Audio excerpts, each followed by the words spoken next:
Hello friends, आज हम 10th class की बुक फर्स्ट फ्लाइट की poem for Anne Gregory composed by W.B. Yeats के MCQज करेंगे। अगर अभी तक आपने चैनल को सब्सक्राइब नहीं किया है तो इसे सब्सक्राइब कर दें ताकि आने वाले वीडियोज़ के नोटिफिकेशंस आपको मिलते रहें। आइए करते हैं इस पोएम के MCQज। Who wrote the poem for Anne Gregory? इस पोएम को किसने लिखा है ये बताना है, किसने कंपोज किया है। आपके ऑप्शंस हैं John Keats, Robert Frost, W.B. Yeats and W.E. Ross. तो इस पोएम को कंपोज किया है W.B. येट्स ने। इनका पूरा नाम है विलियम बटलर येट्स। तो आपका सही आंसर है C option. What is the name of the woman? जो इसमें महिला है, वुमेन है, उसका क्या नाम है आपको बताना है। जो मेन कैरेक्टर है, Anne Frank, Mrs Pearson, Anne Gregory या फिर बिलिंडा। तो Anne Gregory is the lady who is described in the poem and Gregory आपका सही ऑप्शन है। What is the color of the women's color hair? आपको colour बताना है कि जो लेडी है एन ग्रेगरी, उसके बालों का रंग कैसा है, ग्रे, ब्लैक, येलो या ब्राउन। तो इसमें एन ग्रेगरी के बालों का कलर येलो है और ये बताया हुआ है कि कोई भी पर्सन आपको आपके येलो हेयर की वजह से डिसलाइक नहीं करेगा, बल्कि येलो हेयर की वजह से तो आपको लाइक किया जाएगा। तो इसमें यही बताया गया है कि आउटर ब्यूटी को सभी लाइक करते हैं, जो इनर ब्यूटी है उसको कोई भी लाइक नहीं करता। व्हाट कलर में the lady dye her hair? जब एन ग्रेगरी को ये पता चलता है कि केवल उसकी ब्यूटी के लिए ही उसको लाइक किया जाता है, उसको केवल उसकी ब्यूटी के लिए ही लव किया जा सकता है, तब उसने रिस्पॉन्स में कहा था कि वह अपने हेयर को डाई कर सकती है। तो किस कलर में वह डाई कर सकती है ये बताना है। आपके ऑप्शंस हैं black, yellow, carrot, black, brown, yellow, brown, carrot, green या फिर ब्लैक, ब्राउन और कैरेट। तो एन ग्रेगरी ने कहा था कि वह अपने हेयर को ब्लैक, ब्राउन या कैरेट कलर में डाई कर सकती है। आइए करते हैं next question. What will the lady do to her hair? अपने बालों के साथ वह महिला क्या करेगी, क्या करना चाहेगी, क्या उसने डिसाइड किया है? सी विल कट हर हेयर, अपने बालों को काट लेगी। सी विल डाई हर हेयर, अपने बालों को डाई करेगी। या फिर सी विल डू नथिंग, वह कुछ भी उनके साथ नहीं करेगी। और आपका लास्ट ऑप्शन है सी विल ग्रो हर हेयर, वह अपने बालों को बहुत ज़्यादा ग्रो करेगी। तो यहाँ पर आपका B option C will dye her hair, वह अपने बालों को डाई करेगी। और कौन कौन से कलर है जिनमें डाई करेगी? ब्लैक, ब्राउन और carrot. When did W.B. Yeats win the Nobel prize for literature? W.B. Yeats, William Butler Yeats, जो इस पोएम के कंपोजर हैं, जिन्होंने इस पोएम को लिखा है, उन्होंने लिटरेचर के लिए नोबेल प्राइज़ को विन किया था, जीता था। तो वह कौन से ईयर में था ये बताना है। 1921, 1922, इन 1923 या फिर इन 1924। तो in 1923 W.B. Yeats won the Nobel Prize for Literature. According to the poet, a young man can be hopeless if Anne Gregory dash. Poet के अनुसार कोई भी यंग पर्सन होपलेस हो सकता है, उदास हो सकता है, सैड हो सकता है, और कब हो सकता है ये बताना है। If Anne Gregory laughs at him, यदि एन ग्रेगरी उसके ऊपर हंसे, रिजेक्ट्स हिम, उसको रिजेक्ट कर दे, चीट्स हिम, उसको चीट करे, या फिर नन ऑफ दीज। तो कोई भी यंग मैन पर्सन होपलेस तभी होगा जब एन ग्रेगरी उसको रिजेक्ट कर देगी। तो आपका बी ऑप्शन करेक्ट आंसर है। नेक्स्ट क्वेश्चन की तरफ बढ़ते हैं।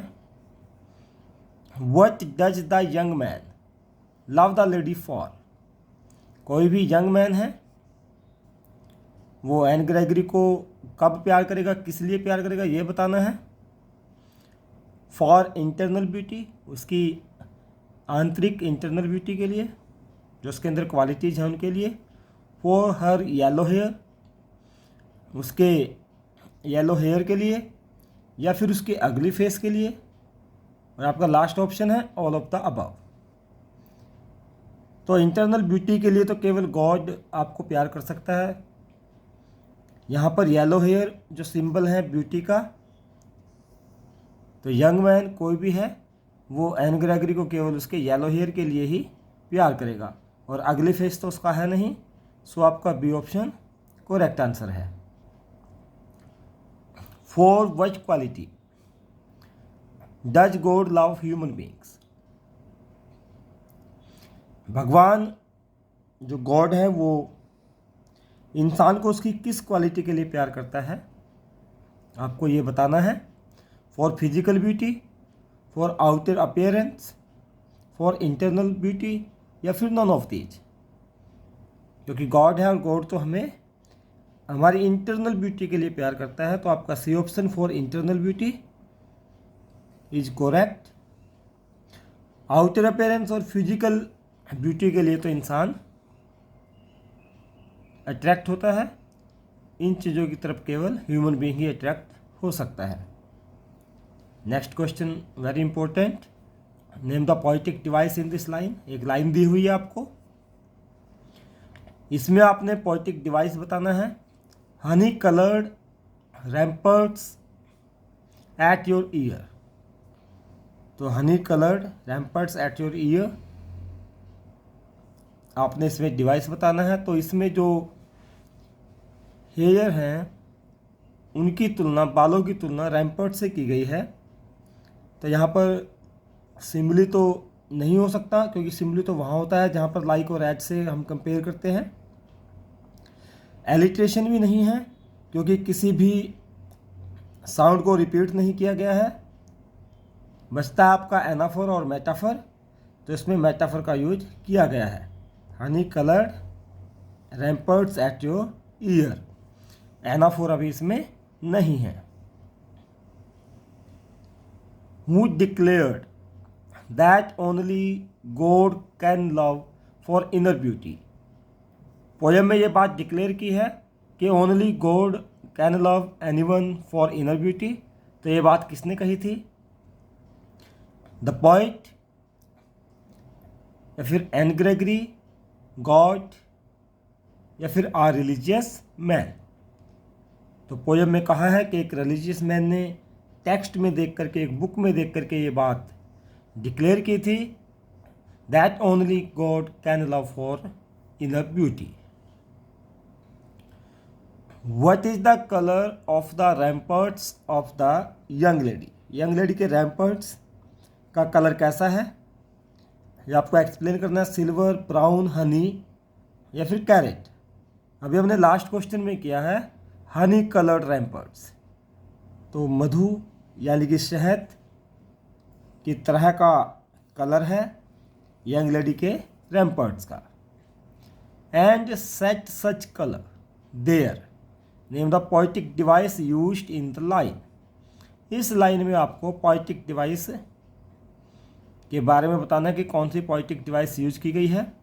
आपकी लाइन है and set such colour there. तो ऑप्शन आपके सिमिली, एलिट्रेशन, मेटाफर, एसोनेंस। तो यहाँ पर अगर हम देखें सेट और सच, इनमें 100 की आवृत्ति आती है, और जब हम किसी साउंड को रिपीट करते हैं तो उसमें आपका जो फिगर ऑफ स्पीच होता है वह होता है एलिट्रेशन, अनुप्रास अलंकार, जिसे हम हिंदी में कहते हैं। The ears of Anne Gregory are compared with. Anne Gregory के जो ईयर्स हैं वो किसके साथ कंपेयर किए गए हैं? ट्रीज के साथ, लीव्स के साथ, केव्स के साथ या रैम्पर्ट्स के साथ।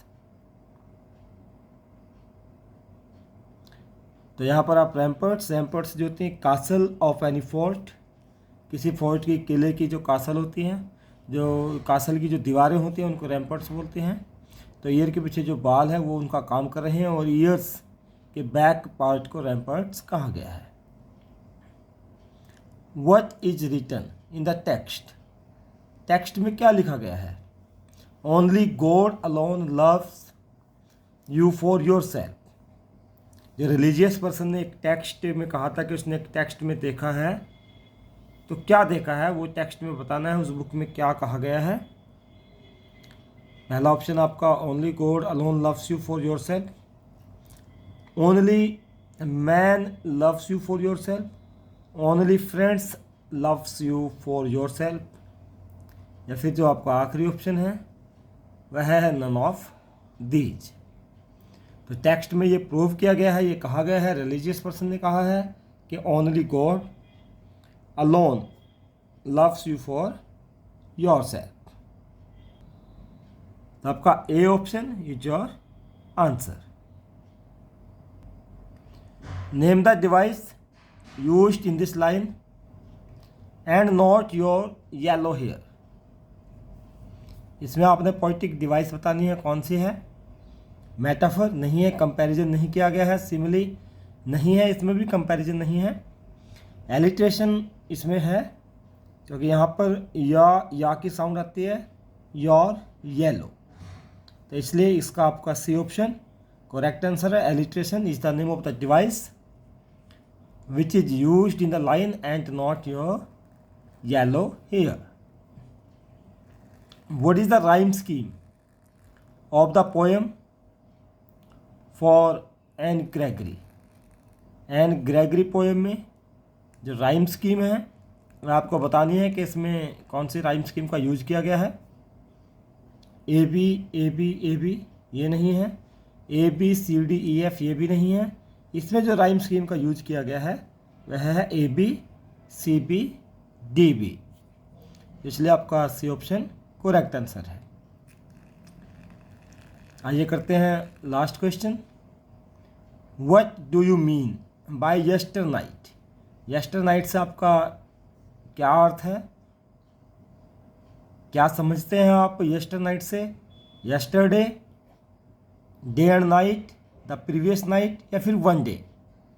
तो यस्टर नाइट में डे तो है ही नहीं, तो यस्टरडे तो नहीं है, डे एंड नाइट दोनों आ गए, ये भी नहीं है। यस्टर नाइट का मतलब होता है द प्रीवियस नाइट, और डी ऑप्शन आपका हो ही नहीं सकता। तो आई होप आपको सभी MCQs समझ में आ गए होंगे। वीडियो को लाइक करना और शेयर करना मत भूलिएगा, और कोई भी क्वेरी है तो कमेंट बॉक्स में ज़रूर लिखिए। Thank you and have a nice time.